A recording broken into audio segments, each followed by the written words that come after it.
नमस्कार दोस्तों, राधे राधे।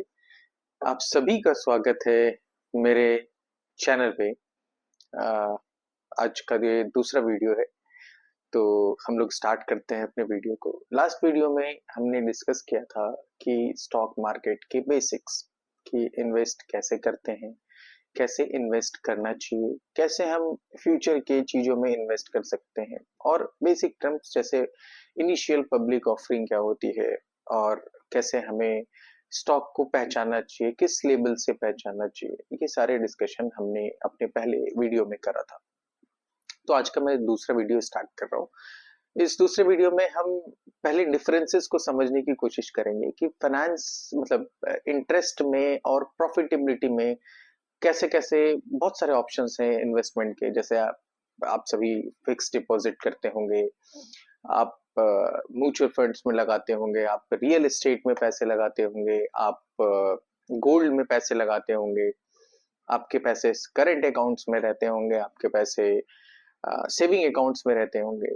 ये सारे इन्वेस्टमेंट हैं, पर इन सारे इन्वेस्टमेंट का पर ईयर रिटर्न देखिए। जैसे फिक्स डिपॉजिट के ऊपर आपको सिर्फ 7% का रेट ऑफ इंटरेस्ट मिलता है। 7%, मेरे हिसाब से 7% तो कुछ भी नहीं होता। 7% इसीलिए कुछ नहीं हो रहा है क्योंकि हर साल मार्केट में मतलब देश का इन्फ्लेशन मतलब महंगाई दर 7% से बढ़ती है। जैसे आज का 100 रुपए आपका अगले साल का 107 रुपए होगा, और वही सेम अमाउंट जो आपने फिक्स डिपॉजिट में रखा है वो भी 100 रुपए आपका 107 रुपए बनेगा। इसका मतलब है कि जहां इस साल हम जहां थे वो अगले साल भी हम वहीं रहेंगे। तो मेरा मानना है कि आपका पैसा मिनिमम 12 से 15% या 18% तक ग्रो करना चाहिए।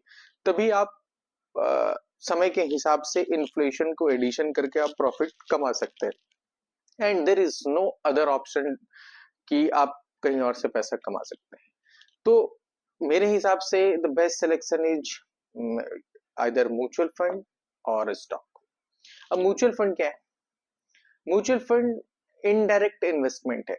मतलब आपके छोटे छोटे अमाउंट्स को एक इन्वेस्ट मतलब एक प्रॉफिटेबल या जो रजिस्टर्ड जो सीबी के रजिस्टर्ड इन्वेस्टर्स हैं या ब्रोकर्स हैं, वो आपके पैसे को कलेक्ट करते हैं, देन वो इन्वेस्ट करते हैं स्टॉक के ऊपर। तो वो इनडायरेक्ट इन्वेस्टमेंट हुआ। अभी शेयर मार्केट में डीमेट के थ्रू जब आप इन्वेस्ट करते हैं तो आप इन्वेस्ट करते हैं, डायरेक्टली इन्वेस्ट आप डायरेक्टली बाय और सेल करते हैं अपने स्टॉक्स को। पर हमारे यहाँ बहुत कम लोग हैं, बहुत कम जनता है जो स्टॉक मार्केट में पैसे लगाती है। इसके कई वजह भी हैं, कई जेन्युइन वजह भी हैं। वो डरते हैं। डरते इसलिए हैं क्योंकि कम नॉलेज है, और सुनने में आता है मतलब सभी के मुंह से आपने सुना होगा कि शेयर मार्केट एक जुए का अड्डा है, सटोरी है, तो लोग वहां जाना नहीं चाहते। ऐसा नहीं है। शेयर मार्केट से ही हमारा हिंदुस्तान चलता है। हमारी जीडीपी में इन बड़ी कंपनियों का बड़ा कंट्रीब्यूशन है, जिससे कि हम स्टॉक जहां हम स्टॉक बाय और सेल और प्रॉफिट अपनी हिस्सेदारी सिद्ध करते हैं। अभी मैं आपको एक डेटा बताऊंगा। पूरी दुनिया के हिसाब से तो भारत की आबादी के हिसाब से सिर्फ 4% लोग हैं जो अपने भारत में 4% लोग हैं जो सिर्फ और सिर्फ स्टॉक में पैसे लगाते हैं। बाकी सारे लोग नहीं लगा पाते या नहीं लगाते। ऐसे ही अगर मैं यूनाइटेड स्टेट्स की बात करूंगा तो वहां 50% लोग हैं जो स्टॉक के अंदर पैसे लगाते हैं। अब है कि स्टॉक का सिलेक्शन और स्टॉक्स के अंदर आपको ऐसी क्या चीजें देखनी चाहिए, मतलब कैसे करना चाहिए कि आप मार्केट में अपने आप को सस्टेन कर लें। डिमांड और सप्लाई। कोई भी मार्केट डिमांड और सप्लाई के हिसाब से चलती है। जैसा कि मैंने आपको लास्ट वीडियो में बताया था कि हमारे पास दो मॉल है, एनएससी एंड बीएससी। उस बीएससी के अंदर आपका सारा सारा स्टॉक्स अवेलेबल है। आप उन स्टॉक्स को देख सकते हैं, एनालाइज कर सकते हैं और आगे बढ़ सकते हैं। लेकिन हमारी एक मेंटेलिटी भी बहुत खराब है। लोग एनालिसिस के ऊपर या जानकारी के ऊपर जाने की बिल्कुल भी कोशिश नहीं करते। वो टिप के ऊपर बिलीव करते हैं। टिप टिप से मेरे को एक शब्द याद आया कि 90s के दशक में हमारे स्टॉक मार्केट के एक बहुत बड़े किंग होते थे, बिग बुल जिनको बोला जाता था, हर्षद मेहता। तो हर्षद मेहता के टिप पर ही उस टाइम मार्केट क्रैश हुई थी और बर्बाद हो गई थी। क्यों? क्योंकि लोग एक एसीसी सीमेंट्स की प्राइस वैल्यू 200 रुपए से 9,000 रुपए तक लेके गए और उसको पंप एंड डंप करके मार्केट को क्रैश कर दिया।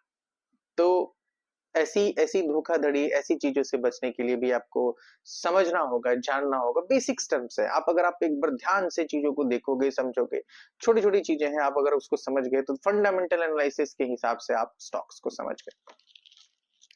अभी थोड़ा और आगे बढ़ते हैं, हम बताते हैं निफ्टी 50। आपने सुना है निफ्टी 50 का नाम? निफ्टी 50 एक ऐसी एंटिटी है जिसमें भारत के 50 बड़ी बड़ी कंपनियां लिस्टेड हैं। वो 50 कंपनियां भारत की अर्थव्यवस्था को कंट्रोल करती है। मतलब हमारे डेवलपमेंट्स, हमारे many more things dependent on the Nifty 50, क्योंकि वो बड़ी बड़ी कंपनियां हैं और वो हमारी सरकार को टैक्स देती है, हमारे देश के डेवलपमेंट में उसका बड़ा योगदान होता है।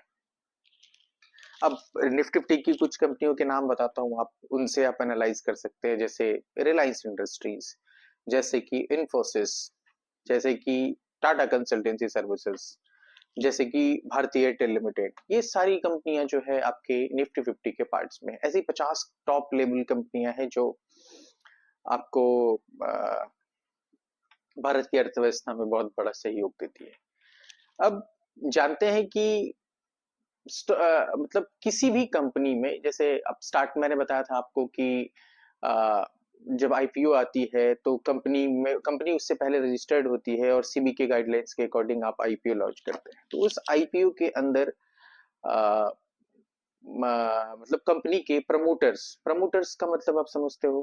प्रमोटर्स मतलब जो कंपनी के ऑनर्स है, जो इनिशियल कंपनी के ऑनर्स थे, उनको प्रमोटर्स बोला था। जिनकी हिस्सेदारी कंपनी के अंदर सबसे ज्यादा हो, वो एक या दो से ज्यादा लोग हो सकते हैं, बोर्ड ऑफ डायरेक्टर्स की टीम हो सकती है, उनको प्रमोटर्स बोलते हैं।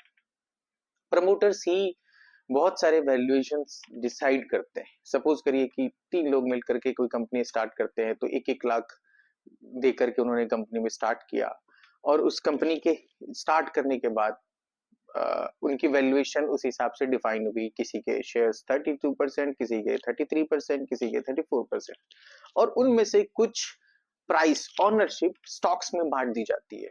एग्जाम्पल के तौर पे मैं बताऊं आपको कि एक कंपनी में अगर 4 पार्टनर्स हैं तो अपनी अपनी ऑनरशिप कम करके 1% पब्लिक में देते हैं, जिसके थ्रू हम आईपीओ में पब्लिक से पैसे लेते हैं और उन्हीं पैसों के बदले उनको शेयर्स देते हैं, कंपनी में मालिकाना हक देते हैं और वो इंक्रीज करता है, कंपनी बढ़ती है और वो प्रॉफिट के हिसाब से वापस कंपनी उनको देती है।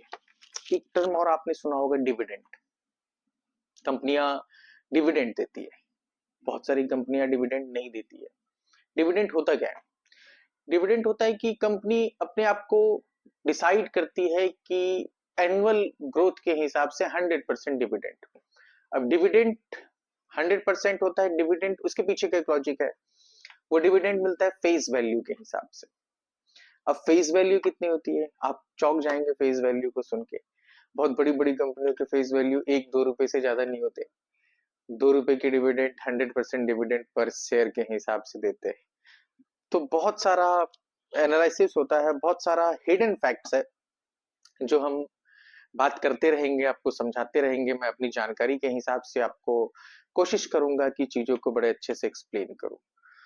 तो आज के लिए इतना ही, और मिलते हैं अगली वीडियो में कुछ और रोचक जानकारियों के साथ।